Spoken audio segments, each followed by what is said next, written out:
자, 오늘은 우리가 지금 6장을 하고 있는데 이 6장의 마지막 섹션 2개에 대해서 오늘 얘기를 하고 실질적으로는 이제 강의 내용은 여기서 마치게 됩니다. 그 다음에 다음 시간에는 우리 5장하고 6장에 대해서 어떤 것들을 배웠는지 한번 이렇게 쭉 서머리를 한번 하는 시간으로 이렇게 갖도록 하겠습니다. 자, 오늘 이제 이게 마지막, 그러니까 10절하고 11절 2개가 남았는데 사실상 이거 같은 내용입니다. 왜냐하면 비탄성 굽힘에 대해서 얘기를 하게 되면 결국 마지막에는 잔류 응력까지 이렇게 얘기를 해야 되기 때문에 그래서 이제 실질적으로는 뭐 한 개의 토픽이 남았다 이렇게 볼 수가 있습니다. 자, 우리가 지금까지 얘기해 왔던 것은 전부가 다 탄성 영역 내에서 스트레스를 어떻게 계산할 수 있는가에 대한 얘기만 해왔습니다. 근데 여기서 이 탄성 영역을 벗어나게 되면 이제 재료의 거동이 어떻게 되는가라고 하는 것을 이제 우리가 따져보는 겁니다. 그래서 지난번에 우리가 축하 중인 경우, 그 다음에 토션이 걸리는 경우 이런 거에 대해서도 다 비탄성 거동에 대한 얘기를 했었거든요. 근데 그거와 이거 내용이 거의 동일한 건데 다 뭐가 다르냐면 하중의 종류가 다르죠. 그래서 그 하중의 종류가 굽힘이 되었을 때 그때 이제 어떻게 되는가 하는 거에 대한 얘기를 하려고 합니다. 자, 일단은 우리가 간단하게 생각하기 위해서 단면이 그러니까 직사각형인 경우에 대해서 우리가 이제 얘기를 할 겁니다. 그래서 여기 폭이 B이고 높이가 H인 직사각형 단면을 가지고 있는 이러한 보에 대해서 우리가 이제 탄성고동, 그 다음에 소성고동에 대해서 알아보자 이런 내용입니다. 그래서 일단은 이제 우리 탄성 영역에서 보게 되면 이제 이러한 직사각형 단면에 이렇게 모멘트가 이제 작용을 하고 이 모멘트가 이 my보다 작은 경우에는 어떻게 되죠? 모멘트가 my라고 하는 건 뭐냐면 소성이 막 시작하려고 할 때에 필요한 모멘트의 크기를 my라고 합니다. 그러니까 이게 이제 막 소성으로 들어가려고 하는 모멘트고 이것은 이제 우리가 가해준 모멘트인데 여기 같은 경우에는 모멘트가 막 항복이 시작되려고 하는 모멘트에 비해서 크다 이렇게 하게 되면 뭐에 대한 얘기를 하자는 거죠? 비탄성 거동에 대한 얘기를 하자는 것이고 이것이 이거보다 작다 하게 되면 탄성 영역에 대한 이 내용이 된다는 겁니다. 그래서 일단은 이제 우리가 탄성 영역에 대해서 이 스트레스하고 그 다음에 모멘트와의 관계가 어떤 식으로 성립이 되는가 하는 것에 대한 얘기를 하려고 합니다. 제일 처음에 우리가 이제 이러한 공식을 알고 있죠. 시그마는 마이너스 i분의 my라고 하는 식을 알고 있습니다. 그러면 이러한 그 단면에 이 m이라고 하는 것이 my보다 작다라고 가정을 했을 때 그때 여기에 이제 나타나는 스트레스 분포는 어떻게 되겠어요? 여기 중립축에 있어서는 스트레스가 제로가 될 거고 여기서부터 이 위로 올라가면서 이게 이제 y좌표가 되겠죠. 그래서 y에 대해서 선형적으로 이게 변화를 할 겁니다. 그러니까 선형적으로 크게 되겠죠. 그래서 이 윗면에는 압축 응력이 걸리고 아래 부분에는 인장 응력이 걸리는 그러한 형태로 이제 스트레스가 분포를 하게 될 겁니다. 그래서 일단은 이제 여기 가장 바깥쪽에 걸리는 경우, 그다음에 여기 가장 바깥쪽에 있어서 걸리는 스트레스가 시그마 맥시멈이 될 거예요. 여기에 있는 그 스트레스의 맥시멈이다 하게 되면 여기가 마이너스 뭐 시그마, 그다음에 이제 최대가 되겠죠. 그다음에 여기 같으면 플러스 시그마 맥시멈 이렇게 될 건데. 일반적으로 우리가 맥시멈이라고 얘기할 때는 부호를 생각하지 말고 절대치가 큰 것을 시그마 맥시멈이라고 놓습니다. 그래서 여기 같은 경우에는 여기에 대한 스트레스도 되고 여기에 대한 스트레스도 됩니다. 그래서 만약에 여기를 따진다고 하게 되면 여기가 마이너스 시그마 맥시멈, 그 다음에 여기 마이너스가 있어서 양쪽으로 해서 마이너스가 생략이 된다, 이렇게 보면 돼요. 그래서 여하튼 시그마 맥시멈은 아까 2점이든 2점에 대해서 스트레스를 구하는 겁니다. 그럼 M이라고 하는 것은 탄성 영역, 그러니까 여기 시그마가 탄성 영역 내에 있을 수 있는 그만한 사이즈의 밴딩 모멘트이고, 그 다음에 Y가 이제 가장 먼 곳에서 스트레스가 최대가 될 거니까 여기가 지금 H니까 여기서부터 여기까지는 2분의 H가 됩니다. 그 다음에 이 I라고 하는 것은 뉴트럴 액시스에 대한 모멘트 오브 이너샤니까 이러한 경우에는 12분의 BH 3승으로 계산할 수가 있죠. 그래서 이걸 계산하게 되면 2하고 12하고 약분돼서 6이 되고 H하고 여기 H가 약분돼서 BH 제곱 이렇게 됩니다. 그래서 시그마 맥시멈이 이제 이렇게 계산이 되는데, 여기에서 모멘트에 대해서 이걸 정리를 하게 되면 모멘트는 6분의 BH 제곱 시그마 맥시멈 이렇게 됩니다. 그래서 여기에 시그마 얼마만큼의 사이즈다 하게 되면 그때에 해당하는 모멘트를 우리가 계산할 수가 있습니다. 자, 여기까지는 이제 우리가 해왔던 얘기고, 그 다음에 여기서부터가 이제 소위 비탄성 굽힘에 해당하는 얘기가 됩니다. 그래서 모멘트가 이제 탄성 영역 내에서 탄성 영역 내에 있는 스트레스를 주는 모멘트가 이제 이렇게 작용을 했었는데, 이 모멘트를 계속해서 증가를 시켜주게 되면 소성 영역이 어디서부터 시작되겠어요? 가장 바깥쪽에서부터 소성이 시작이 됩니다. 그 얘기는 뭐냐면 스트레스가 항복 강도가 되는 점이 요 변에서 처음으로 시작을 하고 있다는 거죠. 그래서 여기가 막 그러니까 스트레스가 시그마 Y가 막 되는 그 상태를 뭐라고 부르냐면 항복 초기라고 부른다는 거죠. 그래서 onset of yield라고 부르고, 거기에 해당하는 모멘트를 우리가 MY라고 표시를 합니다. 그래서 이 Y라고 하는 건 뭐냐 하면 여기에 시그마 맥시멈이 시그마 Y가 막 되는 그때에 해당하는 모멘트를 우리가 MY라고 표시를 하는 겁니다.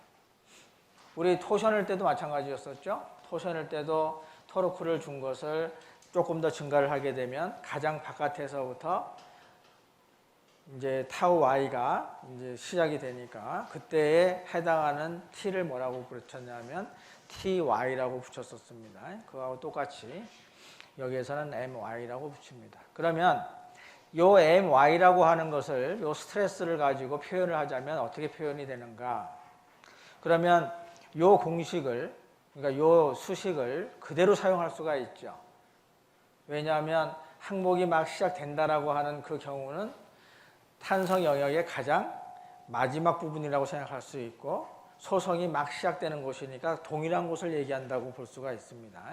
그래서 그때 해당하는 시그마 맥시멈은 시그마 Y가 되겠죠. 그래서 이 시그마 Y는 항복 강도가 됩니다. 그러니까 여기에 6분의 BH 제곱은 그대로고, 여기 시그마 맥시멈이 처음으로 시그마 Y가 막 되는 그 순간을 의미하는 겁니다. 그래서 여기 6분의 BH 제곱을 우리가 S라고 이제 표시를 해주는데, 그래서 이것이 S 곱하기 시그마 Y라고 하는 형태로 이렇게 이제 표현을 해줄 수가 있습니다. 여기서 이 S를 뭐라고 부르냐면 탄성 단면 계수라고 부르게 됩니다. 그래서 여기 S라고 하는 것이 바로 여기 직사각형 단면인 경우에는 6분의 BH 제곱을 의미하는 것이고, 바로 우리가 설계를 한다라고 하는 것은 뭘 설계를 한다는 거죠?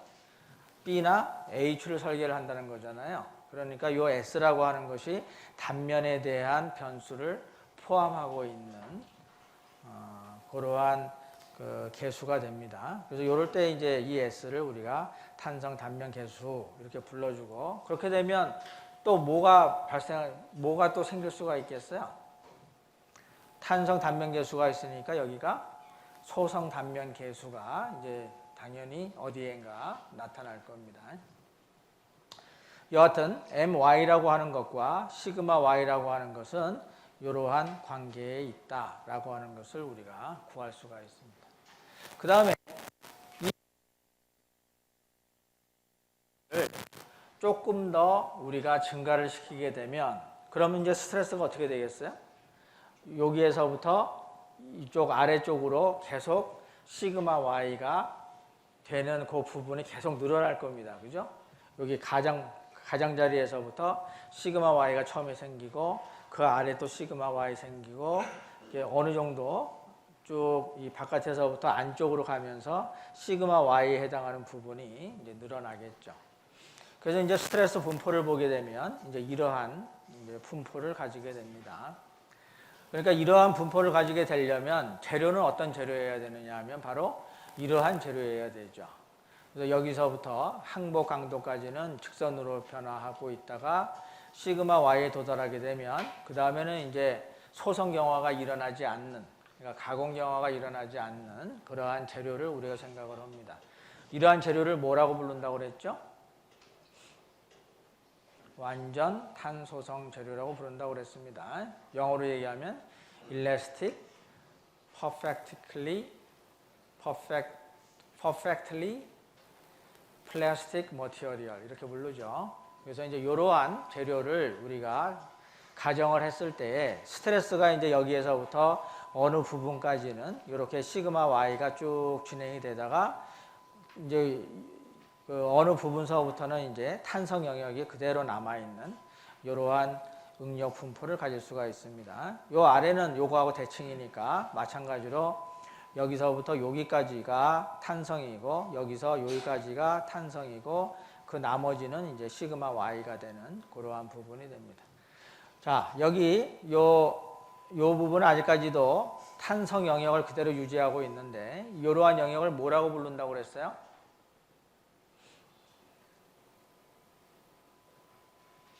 여기는 소성이고 여기는 탄성 영역인데 이 탄성 영역에 해당하는 부분을 우리가 일라스틱 코어다라고 부른다고 했었죠. 자, 피틀림에서도 마찬가지 얘기를 했었습니다. 자, 그래서 일부분은 이렇게 그 시그마 y에 해당하는 스트레스가 분포하고 나머지 부분은 탄성 응력이 이제 작용하는 부분으로 이렇게 되는 경우에 이때에 해당하는 모멘트를 뭐라고 우리가 명명을 하느냐 하면 M의 EP라고 이렇게 명명을 합니다. 그 이유는 이 앞에 있는 E는 일라스틱이고 그 다음에 있는 P는 플라스틱입니다. 그래서 일라스틱 플라스틱 모멘트를 우리가 M의 EP라고 이렇게 명명을 하죠. 그러면 이러한 스트레스 분포를 가지고 이제 여기에 해당하는 MEP를 우리가 구할 수가 있습니다. 그러면 MZ라고 하는 것을 구하는 수식은 뭐냐면 시그마 그 다음에 D Y를 곱하고 거기에다가 마이너스 Z를 구하는 식이었었죠. 그랬죠? 그러니까 시그마 X에다가 DA를 곱하게 되면 TF가 되고 TF에다 Y를 곱하게 되면 모멘트가 되고 그 모멘트의 방향이 얘하고 반대 방향이었으니까 마이너스를 붙였습니다. 그 다음에 이제 그 DA를 여기가 직사각형이니까 우리가 폭 곱하기 DY라고 하는 것으로 바꿔줄 수가 있고 그렇게 되면 이 적분하는 구간이 여기에서부터 여기까지 마이너스 2분의 h에서부터 플러스 2분의 h까지가 됩니다. 근데 우리가 이제 계산을 간단하게 하기 위해서 부터 2분의 구별을 해주게 되면 똑같은 수식이 되겠죠. 그래서 이제 이러한 수식에 의해서 우리가 이 MAEP를 구할 수 있습니다. 여기서부터 0의 2분의 h는 여기에 스트레스가 두 개의 스트레스로 우리가 구분을 시킬 수가 있습니다.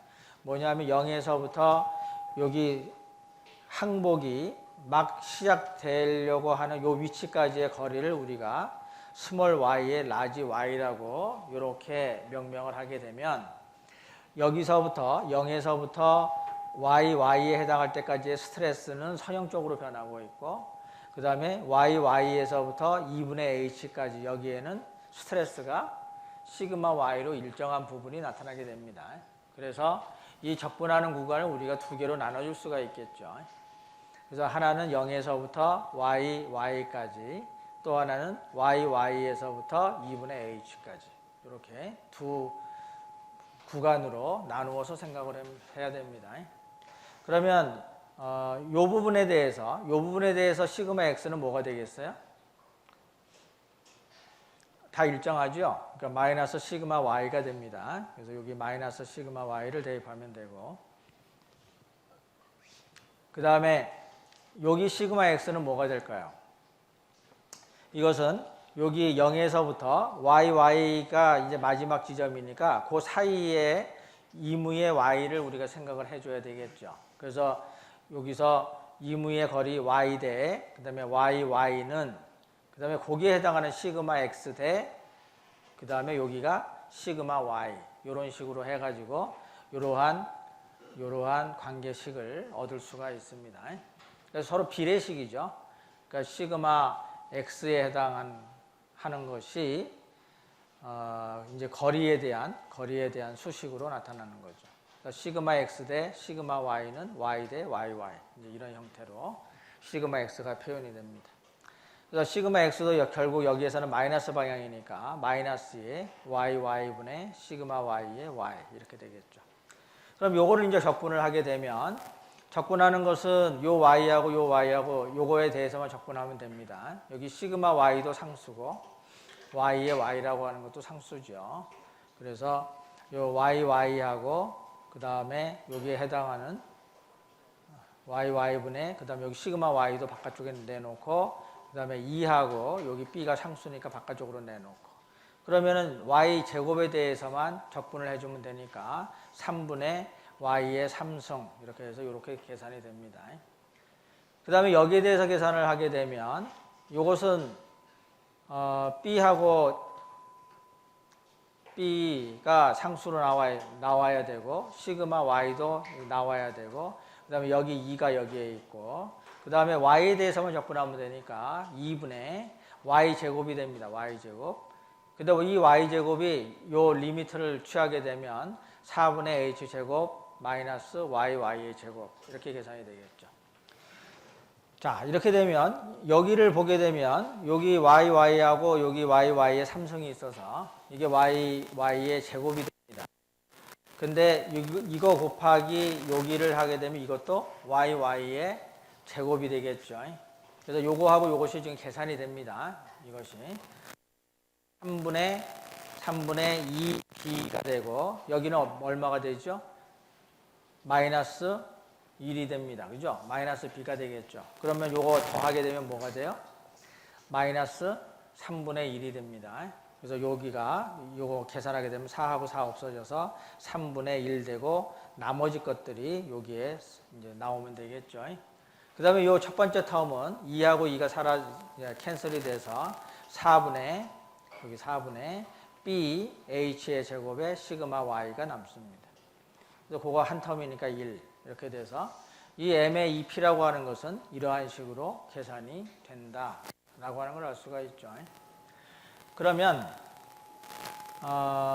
y가 만약에 여기서부터 여기까지라면, 그러니까 y가 2라면 무슨 뜻이 되죠? 항목이 막 시작되려고 하는 그런 경우가 되겠죠. 그래서 여기 y 대신에 2분의 h를 대입을 하게 되면, 여기 2분의 h를 대입을 하게 되면 뭐가 나와야 돼요? 여기에 있는 게 나와야 됩니다. 여기에 있는 것이. 그래서 실제로 여기에다 이제 대입을 하게 되면 여기에다가 y가 얼마예요? 2분의 h의 제곱. 그러면 4하고 없어질 거고 h 제곱이 나오겠죠. 그러면 여기서 3분의 1이 되겠죠. 이거 계산하면 3분의 2가 되겠죠. 그렇게 그럼 2하고 없어지면 6분의 bh 제곱이 됩니다. 그래서 이렇게 계산된다 하는 것을 우리가 알 수가 있습니다. 요 정도 암산은 하겠죠. 자, 그 다음에 이 MAP가 계속 증가가 되게 되면 이 YY가 어디까지 도달하겠어요? 이제 0까지 도달할 수가 있겠죠. 그렇게 되면 전체가 다 뭐가 된다는 겁니까? 완전히 소성 상태가 된다는 거죠. 그걸 우리가 뭐라고 불러요? Fully Plastic Range라고 부르죠. 그래서 Fully Plastic Range에 해당하는 모멘트를 우리가 MP라고 정의를 합니다. 그러니까 표시를 합니다. 그래서 이 MP라고 하는 것은 여기 있는 것처럼 전체의 단면이 전부가 다 시그마 Y라고 하는 스트레스로 분포될 때 이것을 우리가 MP라고 하죠. 그럼 그 MP에 해당하는 스트레스의 합, 이거 스트레스의 합으로 표현된 것이 얘하고 같아야 되니까 이때도 인테그랄, 그 다음에 여기 사실상 여기 마이너스가 붙어야 되겠죠. 그리고 여기 시그마 Y가 마이너스가 붙어야 되고, 근데 이거 뭐 두 개가 마찬가지니까 이제 플러스가 돼서 결국 시그마 Y에 DA에 Y를 곱하고, 그 다음에 여기 그 리미트를 마이너스 2분의 H에서 2분의 H를 0에서 2분의 H로 바꾼 겁니다. 그럼 이제 2배 이렇게 나오겠죠.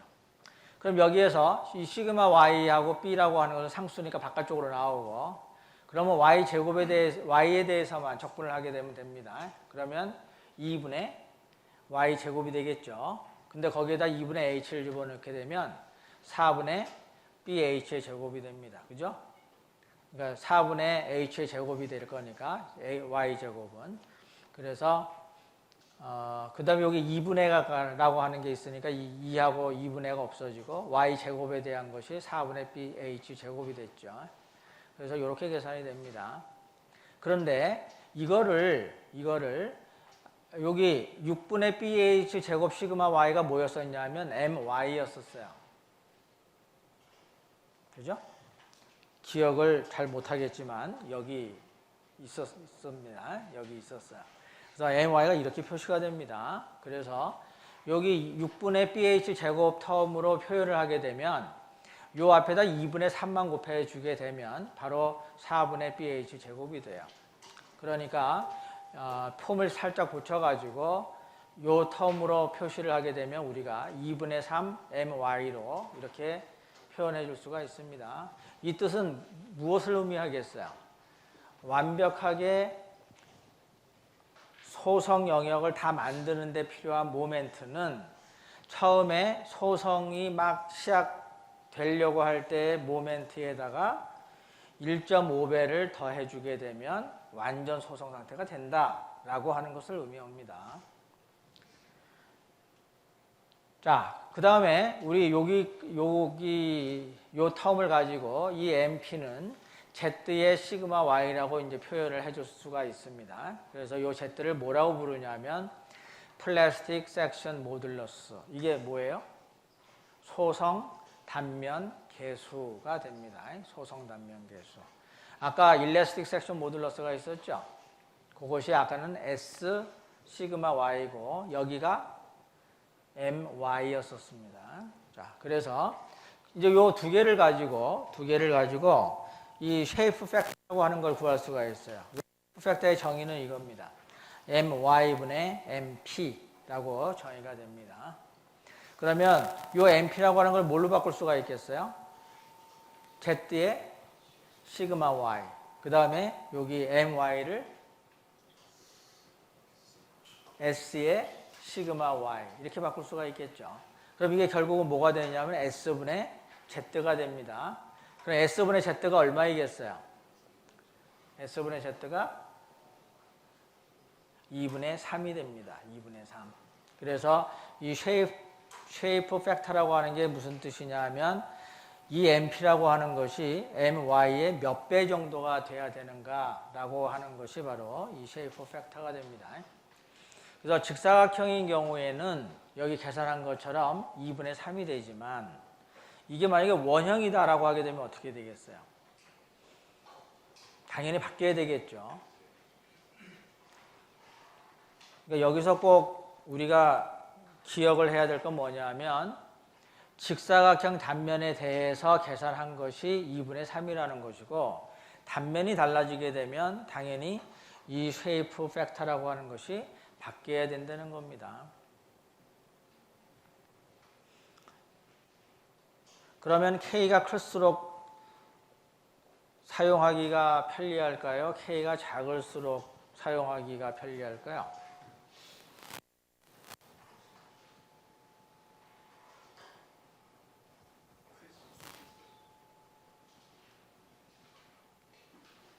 결국 완벽하게 소성 영역을 만들 때에 막 소성이 되려고 하는 모멘트에 몇 배가 되느냐라고 하는 게 지금 K잖아요. 그러니까 K가 크면 클수록 MP가 어쨌다는 거예요. 자꾸 커진다는 얘기죠. 그러니까 소성이 돼서 변형을 할 수 있는 여력이 계속 커진다는 뜻이죠. K가 크다는 뜻은. 그렇죠? 자, 여기까지가 이제 스트레스가 레인지에서부터 시작을 해서 일라스틱 플라스틱 레인지, 그 다음에 풀리 플라스틱 레인지 이렇게 가면서 어떤 식으로 지금 모멘트하고 스트레스의 상태가 어떤 관계를 갖고 있는가 하는 것에 대한 얘기를 합니다. 자, 그러면 바로 그 다음에는 이제 하중을 제거를 해줘야죠. 이제 하중을 제거를 해주게 되면 재료가 이제 탄성 영역에 있을 때는 어떻게 돼요? 완벽하게 원래의 상태로 돌아가는 것이고, 소성 영역까지 얘를 변형을 시켜줬다면 어느 정도는 탄성 회복이 되고 그 다음에는 영구 변형으로 남는 그러한 상태가 될 겁니다. 그래서 영구 변형으로 남는 그 부위에 뭐가 있느냐 하면 잔류 응력이 거기 남게 되는 거죠. 자, 여기서도 가장 간단한 예는 바로 풀리 플라스틱 레인지에서부터 그 하중을 제거하는 이러한 것이 가장 간단한 예가 됩니다. 그래서 여기서부터 일단 개념서부터 이제 공부를 하게 되면, 자, 제일 처음에 이 MP라고 하는 게 여기에 주어졌어요. 그렇게 되면 전체적으로 이 시그마 Y가 압축과 인장 응력으로 해서 이렇게 분포가 되게 됩니다. 근데 여기에서 이 MP를 이렇게 쭉 주고 있다가 제거를 했다는 얘기죠. 제거를 하게 되면 일단 여러분들 그 시그마 입실론 선도에서 봤듯이 이렇게 올라가다가 이렇게 일정하게 유지가 되잖아요. 그러면 지금 이쪽에 어느 부위인가 어느 부분인가 시그마가 있는 건데, 거기에서 하중을 제거하게 되면 어떻게 되는 거예요? 이쪽에 있는 기울기하고 똑같이 쭉 탄성적으로 내려오는 거죠. 그 탄성적으로 내려온다라고 하는 것을 우리가 어떻게 수학적으로는 생각을 해준다고 그랬습니까?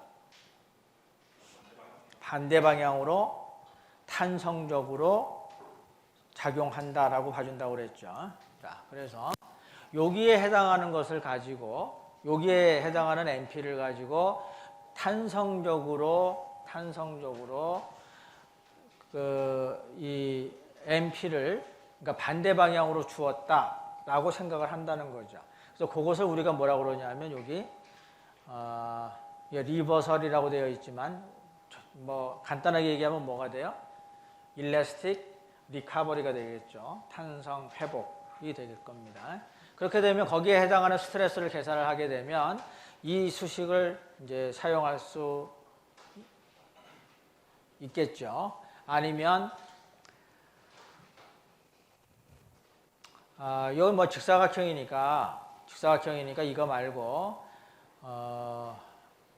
또 뭐를 생각할 수 있겠어요? 2의 그러니까 i분의 y를 생각하면 되겠죠. i분의 y. 우리가 시그마 x라고 하는 것은 마이너스 i분의 my가 되는데, 자, 여기에서 가장 바깥쪽에 스트레스가 얼마큼 걸리는지를 알게 되면 여기서부터 여기까지는 직선적으로 변하는 거죠. 왜냐하면 탄성적으로 우리가 작용하고 있다라고 보는 거니까. 그러면 가장 그 바깥쪽에 있는 스트레스를 우리가 맥시멈이라고 보게 되면 이것은 i가 뭐가 되겠어요? 이게 지금 직사각형이니까 12분의 BH3성이 됩니다. 그 다음에 여기 m은 뭘 집어넣어야 되겠죠? 지금 여기에 해당하는 m을 넣어야 될 거 아니에요. 그죠? mP를 넣어야 되겠죠. 근데 mP를 반대 방향으로 넣었다라고 하는 거지만 하여간 우리는 크기만 지금 따지고 있으니까 mP의 사이즈는 얼마예요? 여기 있는 것처럼 4분의 BH 제곱이죠.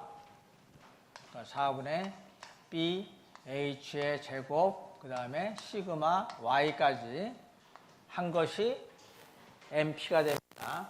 그 다음에 Y는 어떻게 되겠죠? Y는 가장 바깥쪽이니까 2분의 H가 될 겁니다. 2분의 H. 그렇게 되면 계산이 H하고 H의 제곱이 하고 H의 3성이 없어질 거고 B하고 B가 없어질 거고 그 다음에 2하고 여기가 6이 될 거고 그 다음에 여기가 2가 되고 여기가 3이 될 겁니다. 그럼 뭐가 돼요? 2분의 3 시그마 Y 이렇게 됩니다.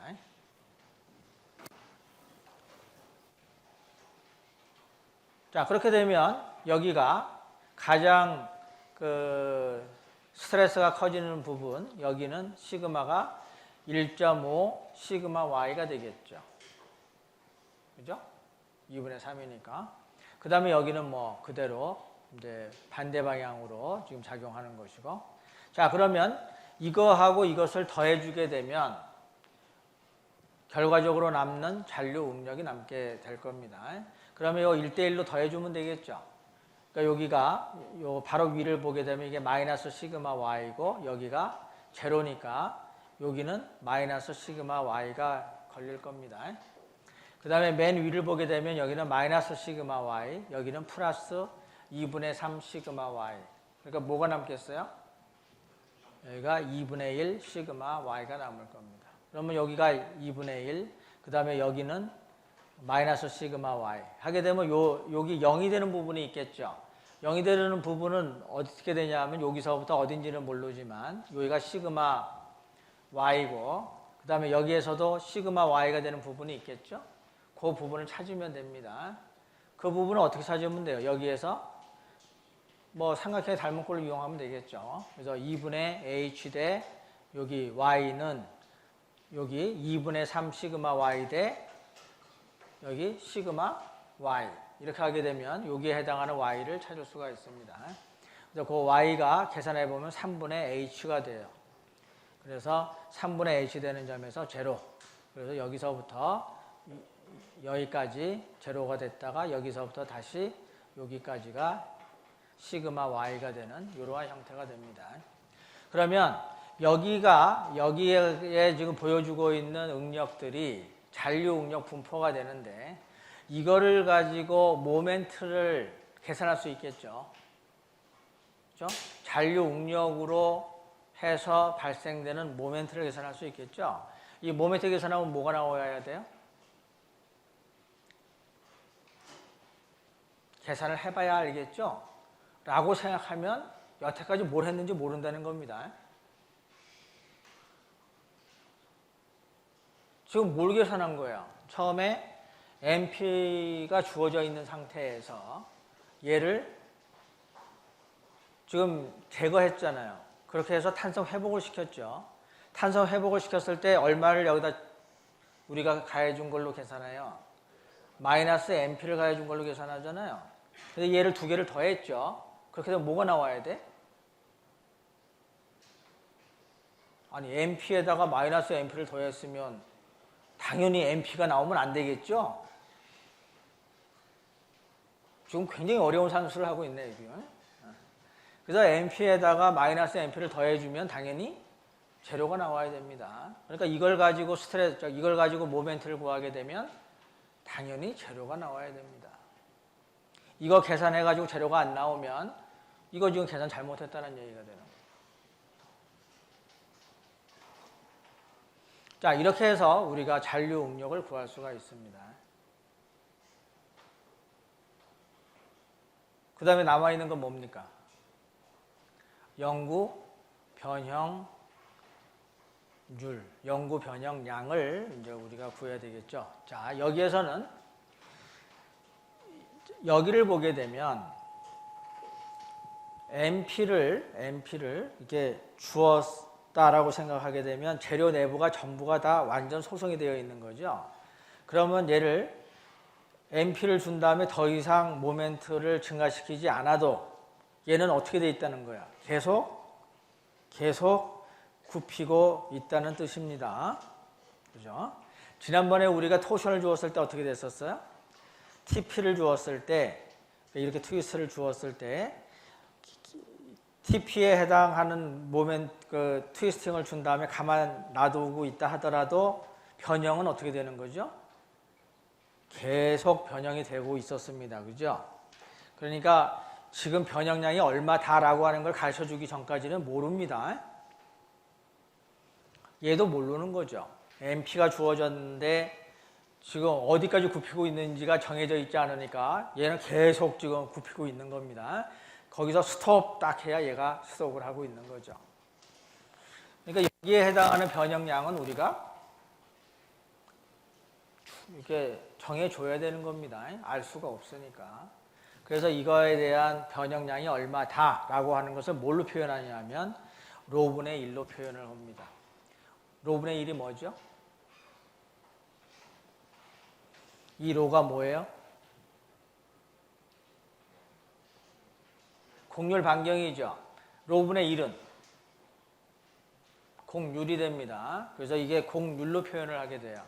그래서 곡률이 지금 얼마였다라고 하는 게 주어지게 되고 그 다음에 이거에 의해서 얼만큼의 그 탄성 회복이 나타나라고 하는 것도 로분의 1을 이용을 해서 계산을 합니다. 그렇게 되면 여기 영구 변형량은 어떻게 남겠어요? 이 로분의 1에서 여기에 해당하는 로분의 1을 빼주게 되면 여기에 남는 로분의 1이 됩니다.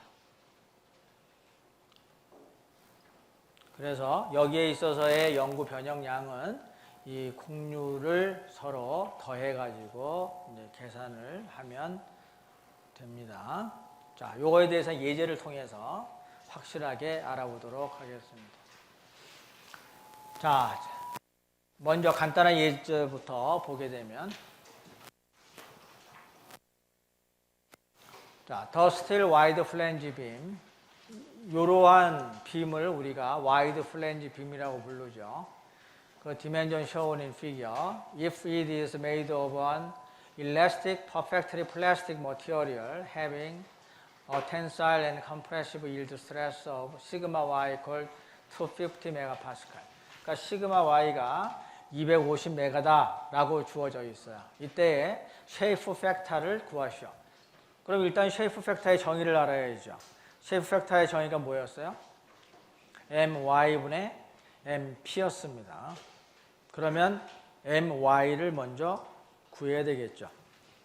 자, 이런 경우에 있어서는 아까 직사각형하고 얘기가 다릅니다. 그러니까 여기에 대해서는 별도로 구해줘야 됩니다. my를 이제 구해야 되겠죠. 그 my는 뭐에 의해서 구하느냐면 바로 이 식에 의해서 구합니다. 근데 뭐가 달라져요? i가 달라지겠죠. i가 이런 거에 대해서. 자, 여기에 빨갛게 225mm라고 써져 있는 건 뭐냐면 색의 그림이 지금 치수가 잘못 나와 있기 때문에 고쳐준 겁니다. 이게 225mm가 되어야 됩니다. 자, 그러면 이 225mm를 가지고 i를 구해보게 되면 요것은 웹부분에 대한 i가 됩니다. 웹이라고 하게 되면 바로 요 부분입니다. 요 부분. 요 부분은 어떻게 계산할 수 있어요? 여기가 지금 대칭 축이 되고 뉴트럴 액세스가 되니까 여기에 대해서 12분의 B 12.5 그 다음에 H가 225 이거의 3승 이렇게 하게 되면 요거에 대한 i가 계산이 된 거죠. 그 다음에 요거에 대한 것은 이거와 이거가 똑같으니까 일단 2배를 해놓고 요 직사각형에 대한 i를 구하게 되면 요 축에 대해서 12분의 요가 b가 됩니다. b가 200 그 다음에 h가 12.5의 3승 그래서 이게 나오죠.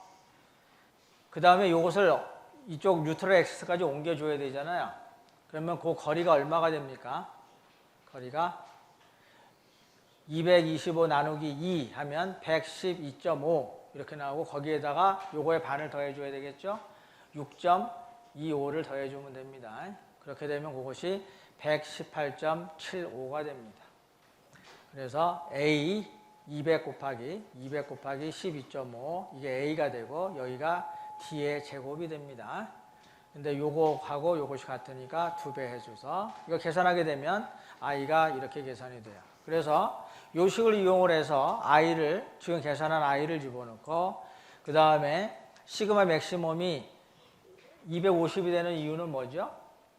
항복이 막 되려고 하는 거기에 해당하는 모멘트가 MY니까 그렇게 되면 요 C라고 하는 건 뭐가 되겠어요? 가장 바깥쪽이 되겠죠. 그래서 여기에서부터 여기까지 그러니까 112.5에다가 12.5를 더해야죠. 그죠? 그러면 얼마가 돼요? 125가 되겠죠. 그래서 여기가 125가 됩니다. 그 다음에 이제 우리가 구하고자 하는 MY는 여기에 있죠. 그러니까 이 수식에서부터 MY를 구할 수가 있습니다. 그래서 이제 MY가 나왔어요. 자, 그 다음에 MP는 어떻게 구하죠? 전체적으로 다 똑같은 250메가파스칼의 스트레스가 쭉 작용을 하고 있어야 됩니다. 지금 이것은 뭐냐 하면 여기까지, 그래서 여기가 250메가 되는 경우 이게 MY에 해당한 거였었죠. 자, MP는 이렇게 됩니다. 전체가 다 어디 부분을 막론하고 다 250메가파스칼의 스트레스가 걸리고 있을 때, 자, 이렇게 되면 여기에 해당하는 힘을 계산하고 여기에 해당하는 힘을 계산을 해서 모멘트를 계산해 주면 되겠죠. 자, 그래서 여기 C1하고 C2로 나눠놨는데 여기 C1이 삼각형 부분이고 C2가 지금 직사각형 부분입니다.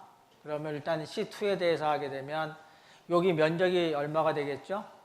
여기가 200, 여기가 12.5, 그러니까 200하고 12.5에다가 250이 작용하는 거니까 이렇게 계산하게 되면 힘이 나올 겁니다. 그죠? 그 다음에 요 C1에 여기 C1에 해당하는 것은 삼각형이 되나? 아니죠. 요것도 전부 직사각형이 되니까 요게 면적은 어떻게 돼요? 225 나누기 2. 그렇죠. 높이가. 그 다음에 여기 폭은 12.5가 됩니다. 그래서 여기 225 나누기 2가 이거고, 그 다음에 12.5가 이거고, 그 다음에 시그마 y가 이겁니다. 그래서 C1에 해당하는 힘은 이렇게 나오고. 그러면 각각에 대해서 어떻게 해주면 돼요? 여기 센터, 뉴트럴 엑시스에서부터 여기까지, 여기, 요 직사각형의 센터까지의 거리를 곱해줘야 되겠죠. 그러면 여기서부터 그 센터까지의 거리가 얼마가 돼요? 아까 계산한 것처럼 118.75가 될 겁니다. 118.75. 그 다음에 여기 요 웹에 대한 것은 얼마가 되겠어요? 225의 반이 되겠죠. 그래서 110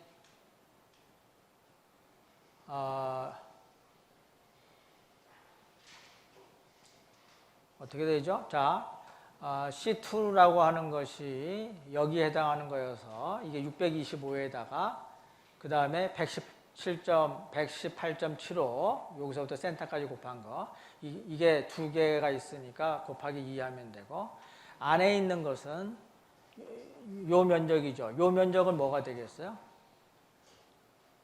여기가 112.5인데 그거의 절반이 높이가 되겠죠. 그래서 56.25가 높이가 되고 그 다음에 여기에 계산했었던 351.56이 거기에 다 작용하고 있는 것으로 보면 됩니다. 그래서 그것이 또 두 개가 있어서 두 배를 하게 되면 MP가 나오게 되죠. 이렇게 나와요. 결국은 MY하고 MP를 비교했을 때 거의 차이가 없다는 뜻입니다. 그럼 거의 대부분을 다 얘가 모멘트를 다 흡수해주고 있다는 건 똑같은 거죠. 결국 어디에서 흡수를 많이 하겠다는 어디에서 흡수를 많이 하는 거예요? 결국은 플랜지 쪽에서 발생시키고 있는 모멘트가 굉장히 크다는 겁니다. 그러니까 이 웹에 의해서 발생하는 모멘트가 별반 크지 않다는 거죠. 그 전전 슬라이드에서 여기? 그 시그마 맥스 할 때 250m/m 저거 어디서 나왔냐고? 저게 250 메가파스칼인데 메가파스칼이면 뉴턴 퍼 밀리미터의 제곱이어야 되죠. 밀리미터의 제곱이면 뭐 여기에서부터 미터의 3승이 나오고 여기에서 또 나오게 되니까 밀리미터의 제곱이 나오겠죠. 자, 이것은 그렇죠. 원래는 10의 6승 뉴턴 퍼 메타 제곱이 돼야 되는데 여기를 밀리미터의 제곱으로 고치게 되면 10의 마이너스 3승이 되고 그거의 제곱이니까 10의 마이너스 6승 그 다음에 위로 올라가면 10의 6승 이렇게 되죠. 이걸 밀리미터 제곱으로 고쳐야 됩니다. 자, 여기는 또 새로운 내용입니다.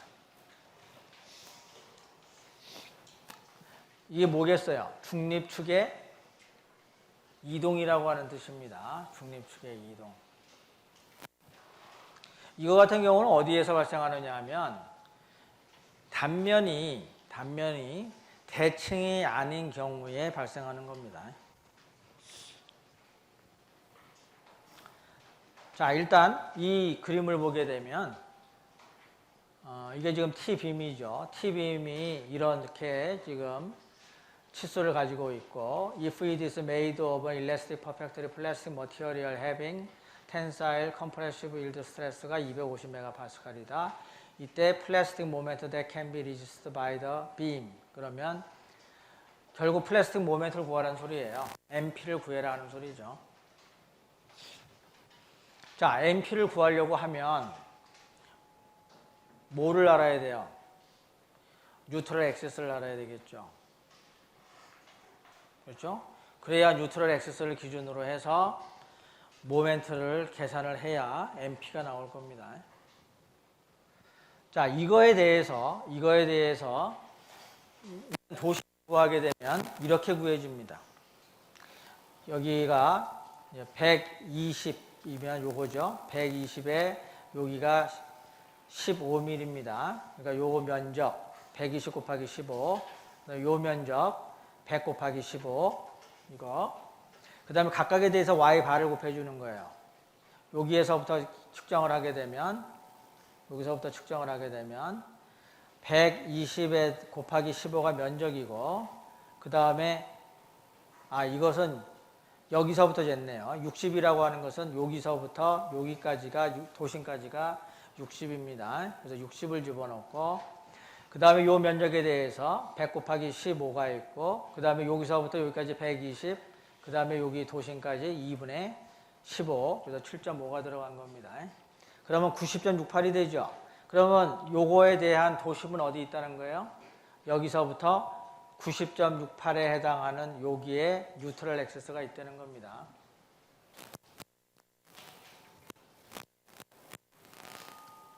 그런데 탄성 영역인 경우에는 90.68에 틀림없이 뉴트럴 액세스가 있습니다. 그런데 지금 여기서 구하고자 하는 건 뭐냐면 MP를 구하자는 거야. MP라고 하는 건 뭐죠? 모든 이 단면에 시그마 Y가 다 작용하고 있는 경우잖아요. 그죠? 그러면 이러한 형태가 됩니다. 전체가 다. 그렇게 되면 길이 방향으로의 스트레스의 합을 다 구하면 자, 스트레스가 X축 방향으로 지금 작용하고 있는 거죠. X축 방향으로 작용하고 있는 힘들을 다 더하게 되면 뭐가 나와야 돼요?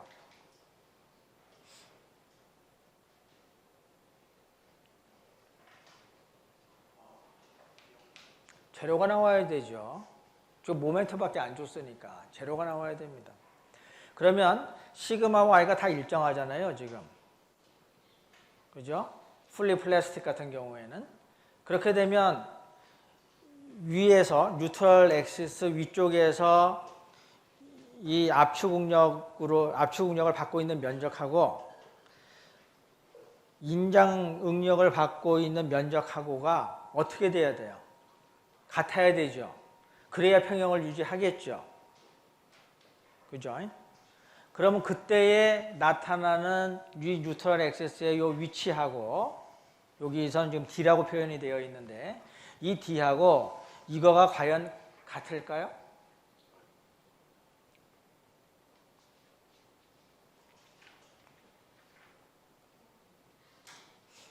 이게 같게 되면 구태여 이 얘기를 안 하겠죠. 그죠? 자, 그래서 실제로 구해보면 이렇게 됩니다. 자, 인테그랄 시그마 DA가 전체적으로 다 X방향에 작용하고 있는 모든 힘들의 합입니다. 이게 제로가 돼야 되죠. 그래서 그 C1하고 C2가 이제 같아야 된다라고 하는 것을 의미합니다. 그럼 여기서 이제 D라고 하는 것으로 계산을 하게 되면 사실상 250은 필요가 없어요. 그렇죠? 그러면 여기를 잘라가지고 이쪽에 면적을 다 더하게 되면 이게 뭐가 됩니까? 15 곱하기 100이 되겠죠? 요 윗면은. 그 다음에 뭐가 되겠어요? 여기가 D라고 하면 120-D가 될 겁니다. 그래서 요 면적하고 뭐가 같아야 되느냐 하면 요 아래에 있는 면적이 같으면 돼요. 그러니까 여기가 15, 그 다음에 여기가 D가 되겠죠. 그죠? D. 그래서 15 곱하기 D하고 15 곱하기 100 더하기 120 마이너스 D 곱하기 여기 15 한 거가 같아야 됩니다. 그러겠죠? 그래서 면적이 위에 있는 면적과 아래에 있는 면적이 같아야 된다. 라고 해서 푼 것이 이겁니다.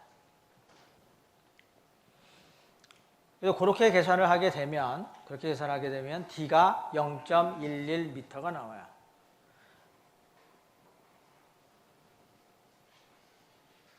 자, 그렇게 되면 여기에서부터 이제 우리가 여기서부터 여기까지가 0.11이니까 그 다음서부터는 뭘 계산해 주면 됩니까?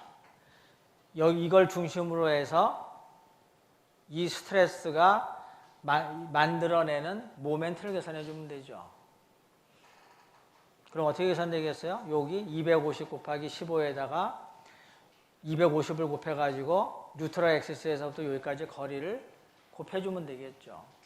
그 다음에 여기 아까 D가 110으로 나왔으니까 이제 10이 될 거고 10 곱하기 15가 되고 그 다음에 여기 5mm를 곱해주면 될 겁니다. 그렇게 되면 이쪽 이렇게 돌리는 모멘트가 나오겠죠. 그 다음에 이쪽에서 나오는 모멘트는 여기에서부터 여기 2분의 D까지 해주고 그 다음에 D 곱하기 15 곱하기 250 이렇게 해주면 돌아가는 모멘트가 나올 겁니다. 이게 다 똑같은 방향이죠? 그러니까 다 더해주면 됩니다. 그래서 다 더해주게 되면 29.4kNm가 나오게 돼요.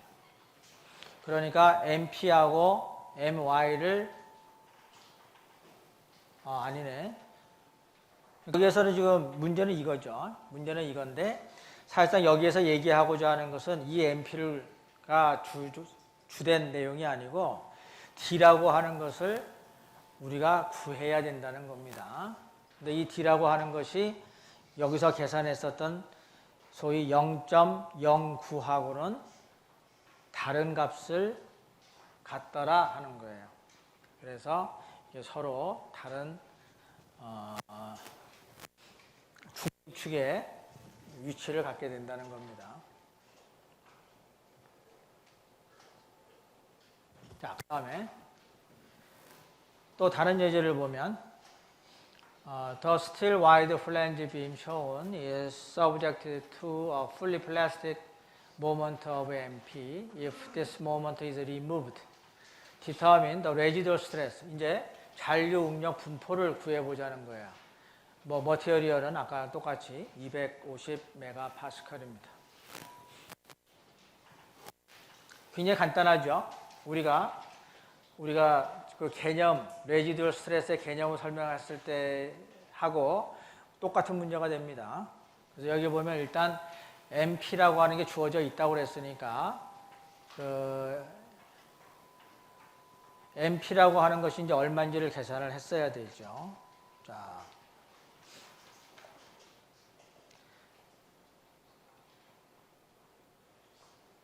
여기서 MP라고 하는 거가 아까 구해져 있었어요. 그죠? 아까 6의 21번 예제를 틀림없이 풀었으니까 MP가 그때 188kNm가 나왔고 I가 82.44, 10의 6승, 밀리미터의 4승이 나왔었습니다. 자, 그러면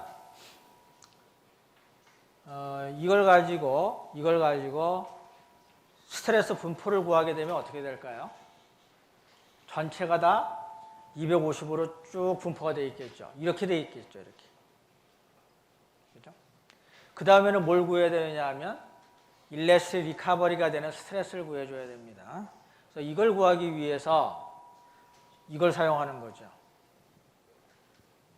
그래서 여기에서 I라고 하는 게 아까 구했던 82.44고 MP를 반대 방향으로 이제 부여합니다. 그래서 188을 부여하고 그 다음에 C라고 하는 것은 가장 바깥쪽에 있어서의 스트레스를 구하고자 하는 거예요.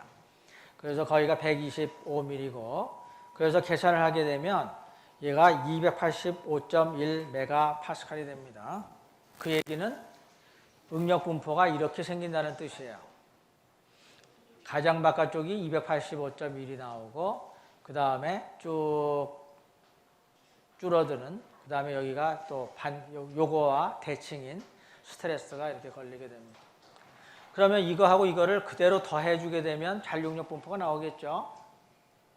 그래서 250하고 285.1을 더해주게 되면 이쪽 방향으로 35.1MPa이 나오게 되고 그 다음에 여기는 마이너스 250이고 여기는 제로니까 이쪽은 마이너스 250MPa이 나오게 됩니다. 그 다음에 어디가 제로인가를 찾으려면 바로 여기가 250이니까 250이 되는 위치를 찾아야 되겠죠. 어떻게 찾아요? y 대 125는 250 대 285.1 바로 요 식이죠. 이렇게 해서 y를 구하게 되면 109.6이 되니까 여기서부터 여기까지가 109.6 되는 위치가 됩니다. 그래서 이렇게 계산을 하게 되면 이것이 바로 잔류응력 분포가 된다는 거죠. 자, 이제 요것은 이렇게 바뀌었다가 그 다음에 이쪽 약간 이러한 경우는 우리가 Elastic Perfectly Plastic Material이라고 볼 수가 없습니다. 왜냐하면 여기서 이쪽 방향으로 지금 가공 경화가 일어나고 있는 영역이 있거든요. 이런 경우에는 어떻게 해야 돼요? 요 수식을 그대로 사용을 해야 됩니다. 시그마라고 하는 것은. 그래서 모멘트를 구할 때 어떻게 구해야 되느냐 하면 이제 이 식에 의해서 그러니까 시그마라고 하는 것을 구간을 나눠 가지고 350, 23.33y 플러스 980 이러한 시그마의 수식을 얻어 가지고 이거를 원래 있었던 이 모멘트의 수식에다 대입을 하게 해서 이 모멘트를 구해야 되는 겁니다. 이 정도는 어떻게 보면 수학 문제라고 볼 수가 있죠. 시그마 곱하기 그 다음에 TA 그 다음에 Y 곱해가지고 그 다음에 2배를 해서 모멘트를 구한다. 그때 그 시그마를 요 구간에 따라서 이제 그 이필론으로 나타나 있으니까 이필론을 이용을 해가지고 이렇게 구한다. 이렇게 하면 됩니다. 이해가 잘 안 가나요?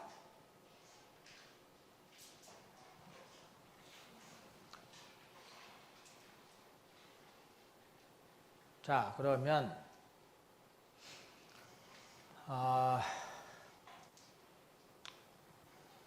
여러분들 지금은 이해가 안 간다 하더라도 풀이를 읽어보면 뭐 충분히 이해할 수 있는 능력이 있을 겁니다. 이거 가지고 시간을 버리기는 좀 아까워요. 근데 이것은 뭐냐 하면 입실론이라고 하는 것 자체는 입실론은 이렇게 나타납니다. 입실론이 여기가 소성이고 여기가 지금 소성 YY에 해당하는 건데 소성 영역하고 탄성 영역하고 이 입실론이 바뀌겠어요? 안 바뀌겠어요?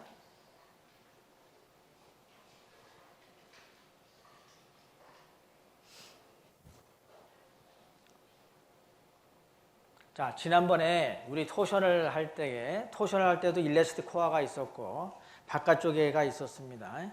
그럴 때 우리 비틀린 각을 구한다라고 했을 때 그 구간에 따라서 비틀린 각이 바뀌었나요? 아니면 연속적으로 쭉 연결이 됐었나요?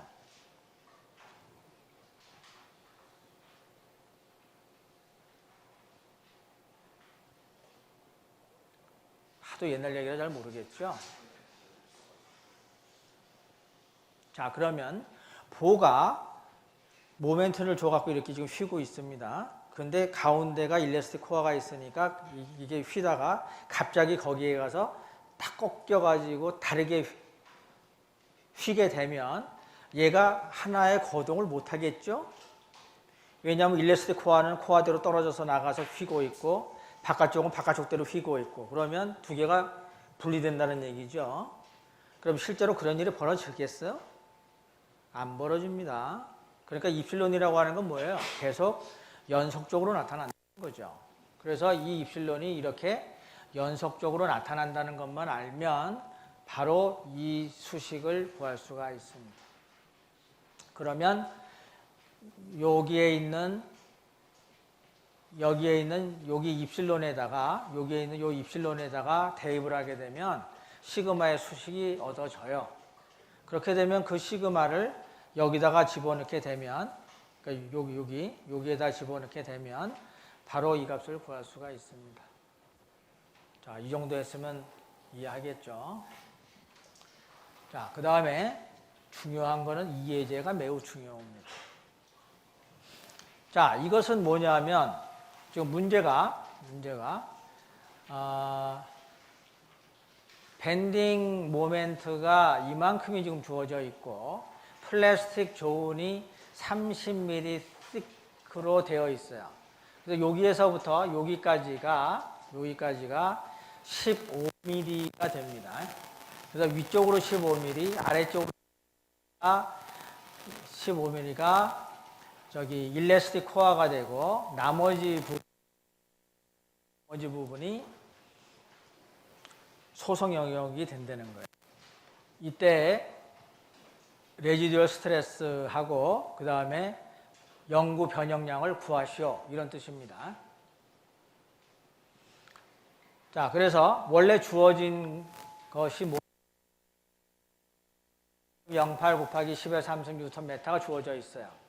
그 다음에 이거에 대해서 I를 구하게 되면 이게 됩니다. 그 다음에 이 값은 이게 되고 그렇게 되면 이걸 가지고 분포를 나타내게 되면 여기 YY가 15mm예요. 그 다음에 시그마 Y가 240이고 그래서 그림을 그리게 되면 이런 그림이 나오게 됩니다. 그러니까 여기서부터 여기까지가 15mm, 그 다음서부터 240메가, 그 다음에 이 아래도 마찬가지예요. 그래서 이렇게 만들어지는 모멘트를 다 더해주게 되면 뭐가 나오겠어요? 이게 나옵니다. 그러니까 원래 문제는 뭐였겠어요? 28.08 kN 메타의 모멘트가 지금 가해지고 있다. 라고 하게 되면 여러분들이 이러한 응력 분포를 그려내야 되겠죠. 어떤 식에 의해서? 바로 우리가 아까 계산했었던 이 식에 의해서 바로 이 식에 의해서 YY를 구할 수가 있습니다. 근데 문제를 간단하게 해주기 위해서 YY가 지금 15mm다라고 주어졌죠, 아예. 그러니까 여러분들은 이거 계산할 필요도 없이 이 분포를 지금 구할 수 있었던 겁니다.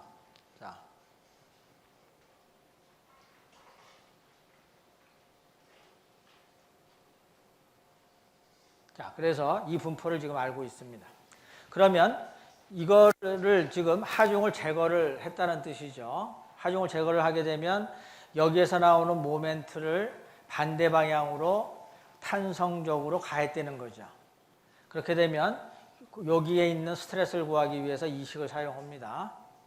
그러면 I가 여기 있고 M이 똑같은 M이고 그 다음에 C가 여기서부터 여기까지니까 45mm가 되겠습니다.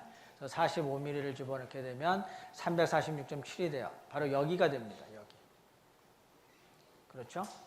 그 다음에 여기서부터 여기까지 뉴트럴 액시스까지는 제로가 될 것이고 나머지 이제 텐션이 걸리는 부분은 이렇게 됩니다. 그럼 이거하고 이거를 그대로 더해주게 되면 뭐가 나오는 거예요? 잔류응력 분포가 나오는 거죠. 그래서 마이너스 240 플러스 346.7 하게 되면 플러스 쪽으로 이렇게 나오는 거고 그 다음에 요점에 대해서 계산을 하게 되면 0.015에 해당하는 거. 그러면 여기 y에다 0.015를 집어넣으면 되겠죠. 그렇게 되면 거기에 해당하는 게 115.6이 돼요. 그러면 이 마이너스 240 플러스 115.6 하게 되면 이제 마이너스가 돼서 마이너스 124.4가 됩니다. 그래서 요점을 구할 수가 있어요. 그래서 여기하고 여기를 잇고 그 다음에 나머지 거 여기하고 여기 잇고 그 다음에 여기 뉴트럴 액세스니까 제로 되는 점이고 이렇게 됩니다. 그 다음에 여기가 0이 되니까 이 0이 되는 점을 어떻게 구하겠어요? 여기가 240이니까 여기도 240되는 위치를 구해보면 되겠죠. 그죠? 그러면 이것 대 이거는 여기가 240대 346.7 이렇게 하게 되면 여기 y가 나옵니다. 그 y가 31.15가 되는 거예요. 그렇게 해야 전체적으로 잔류응력 분포가 어떻게 생긴다라고 하는 것을 명확하게 우리가 그릴 수가 있습니다. 자, 그렇게 되면 마지막으로 자, 여기가 지금 그 0이 되는 위치를 찾은 겁니다. 그 다음에 잔류 변형 양을 우리가 지금 구하고 싶어요. 자, 잔류 변형을 어떻게 구할 것인가? 자, 이 부분은 뭐죠? 이 부분은 소성 영역입니다. 이 부분이 탄성 영역이죠. 그래서 탄성 영역에서 또 탄성 회복이 만들어져 가지고 그래서 만들어지는 여기 요 탄성 코어에 해당하는 요 부분 여기가 바로 계속해서 탄성만 유지가 됐던 곳이잖아요. 그런데 요 부분은 어떻게 되는 거예요?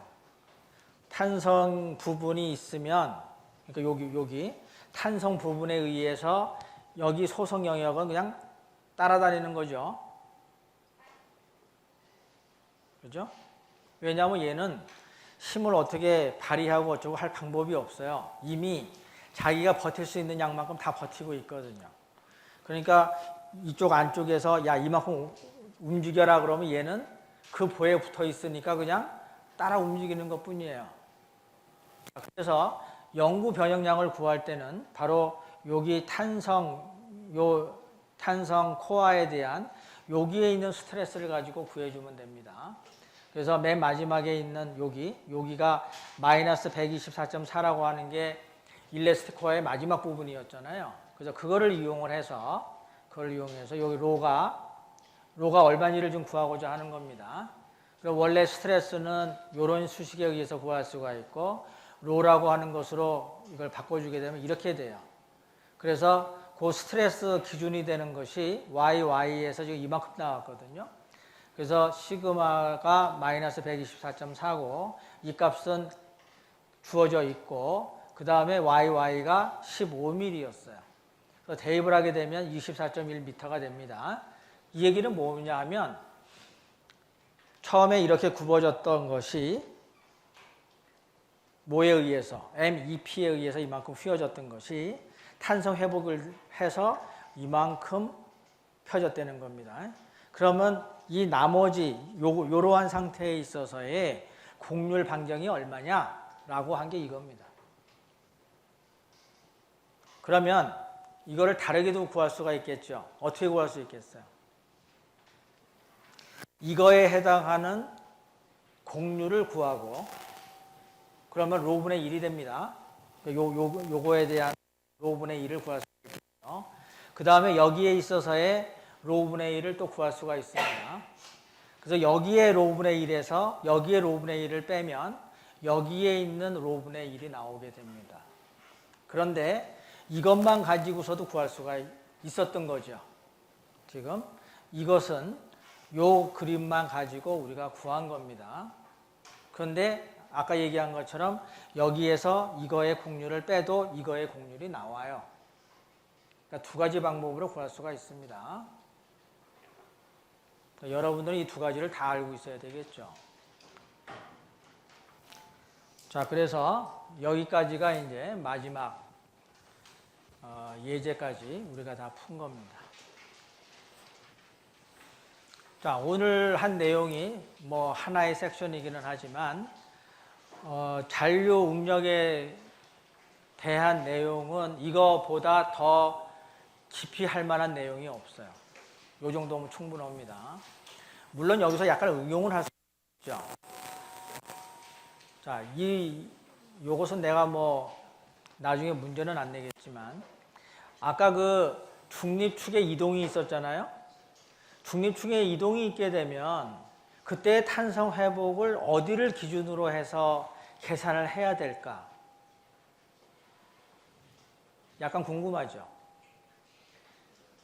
전혀 궁금하지 않을 수도 있겠지만 나는 이거 굉장히 궁금합니다. 왜냐하면 중립축의 위치가 있었는데 계속 똑같은 중립축의 위치가 있는 소위 단면이 대칭인 단면만 지금 계산을 쭉 해왔거든요. 근데 아까처럼 T자형이 있다. 이렇게 됐을 때 잔류 응력을 구하시오. 그럼 어떻게 구하겠어요? 그러면 중립축에 이동이 있었으니까 중립축을 이동을 시켜놓고 거기에 대해서 스트레스를 구한 다음에 잔류 응력을 구하는 게 맞는 건지 아니면 그거보다는 얘는 탄성 회복이니까 탄성에 대한 중립축에다 놓고 계산을 해서 더해야 되는 건지 굉장히 궁금하게 되겠죠. 그럼 여러분들이 계산을 해보면 알죠. 계산을 해갖고 맞는지 틀리는지 어떻게 계산해보면 돼요. 어떻게 확인할 수 있어요. 마지막에 나온 잔류 응력을 가지고 모멘트를 계산했을 때 모멘트가 제로가 되면 맞는 겁니다. 모멘트가 제로가 안 되면 중립축의 위치가 다른 거예요. 이것은 연습 문제로 여러분들이 풀어봅니다. 어떤 문제에 대해서? 아까 T자형에 대해서. 굉장히 재밌는 문제입니다.